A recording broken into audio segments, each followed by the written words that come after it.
ورحمة الله وبركاته. حبايبي عاملين ايه؟ يا رب تكونوا بخير ان شاء الله. النهاردة بقى انا هعمل وراك كده، عندي 3 وراك اهم، وهعمل طاجن بامية صغير قوي كده.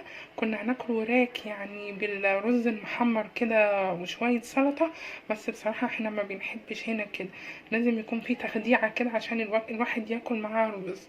تمام، فقلت اطلع بقى ايه حوالي ربع كيلو، كان عندي نص كيلو بامية في التلاجة، خدت الربع وسبت ربع التاني، فهاخده النهاردة ان شاء الله. وهعمل طاجن يعني يا دوبك معلقة كده مع الرز. تمام، عندي طبعا 3 وراك، وعندي الطماطم، وعندي البصل معمول بالملح والفلفل كده بقاله حوالي ساعة. ماشي، عندي حتة ليا حتة سمينة حلوة كده برضو للطاجن البامية. طبعا الثوم وبصلاية عليها ملح وفلفل وليا.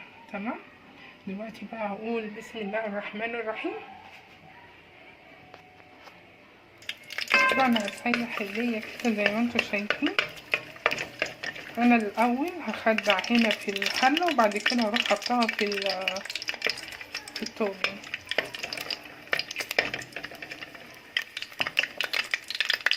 عارفين بقى الليا في الباميه بتبقى طعمها غير اي طاجن كده.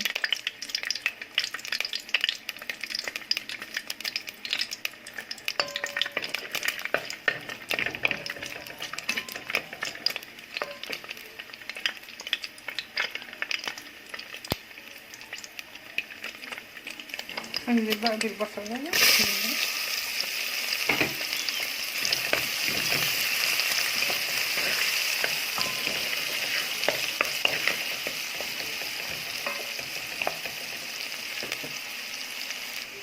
هننزل بقى بالثوم.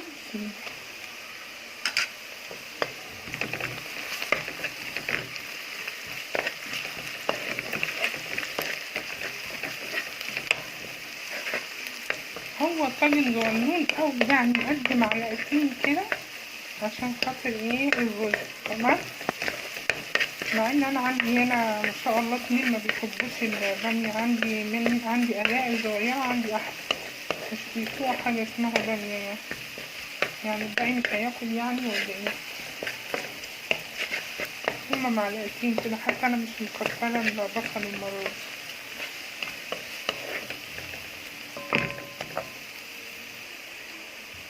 بصوا بقى الجمال ده، بصوا العظمة دي ما شاء الله. ده بقى بتدي طعم للطاجن حاجة تانية خالص، احلى من اللحمة الحمرا والله.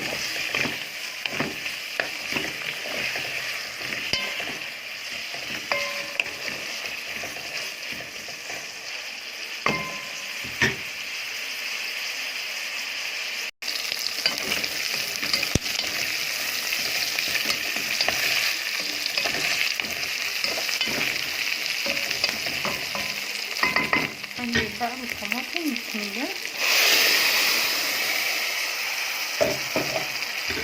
بتاعتي تمام قوي، هنزل بقى كوباية مية صغيرة بسم الله. بس هتاخد غلوة واروح حاطة البامية وعليها معلقة توم نية.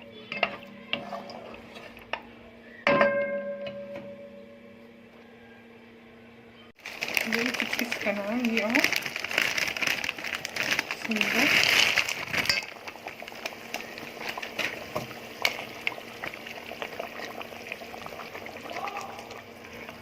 بنزل بقى بمعلقة توم نية كده، بتدي برضو طعم جامد قوي مع البامية او مع الكوسة عامة كمان يعني.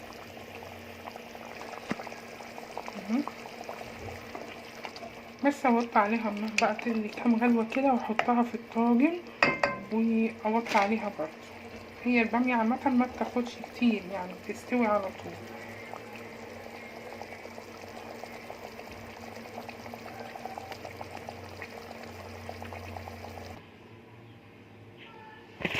طبعا كده البصلاية بقى علشان الوقت دي لسه واحدة.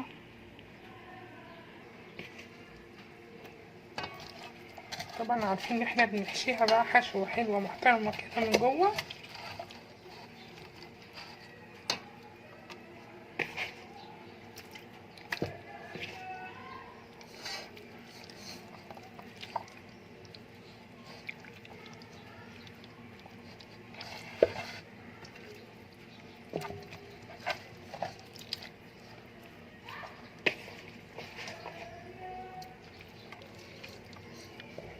انا بقى مش هعملها المرة دي بالخلطة اللي هي بتاعة الفراخ المشوية الجبارة اللي انا بعملها يعني.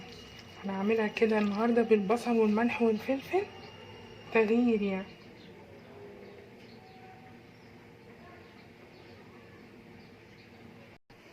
كده هنزل عليها بقى بطماطمية بشراها وعليها ورق لورا وفلفل وملح برضو. بسم الله.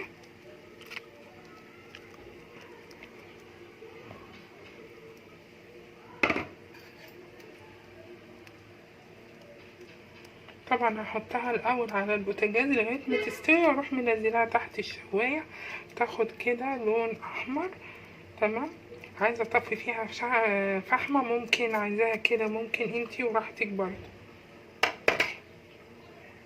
كده بقى انا هاخد الحله كلها هروح دلقاها في الطاجن وهوطي النار بقى عليها. حطيتها اهو في الطاجن، هسيبها بقى اوطي عليها النار وحين السوا بقى اروح حطها تحت الشوايه.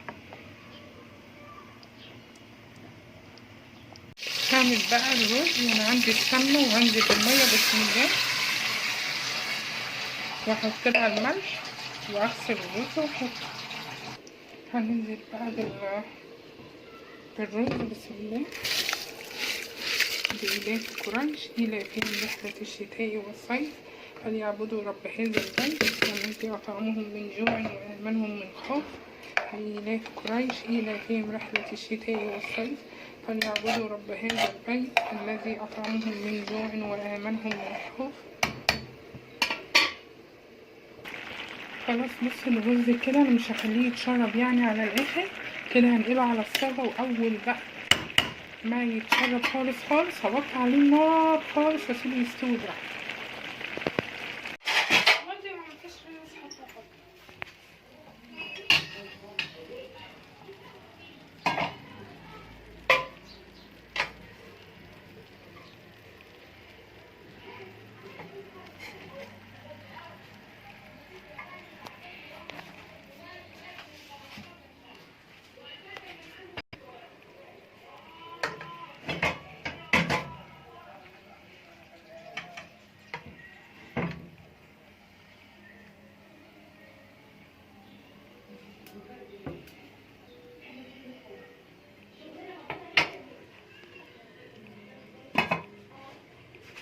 احنا طاجن بامية ده ولا ايه؟ والفراخ اهي. عملنا طبق رز وطبق سلطة. متنسونيش بقى من اللايك والكومنت والسبسكرايب. والسلام عليكم ورحمة الله وبركاته. سلام.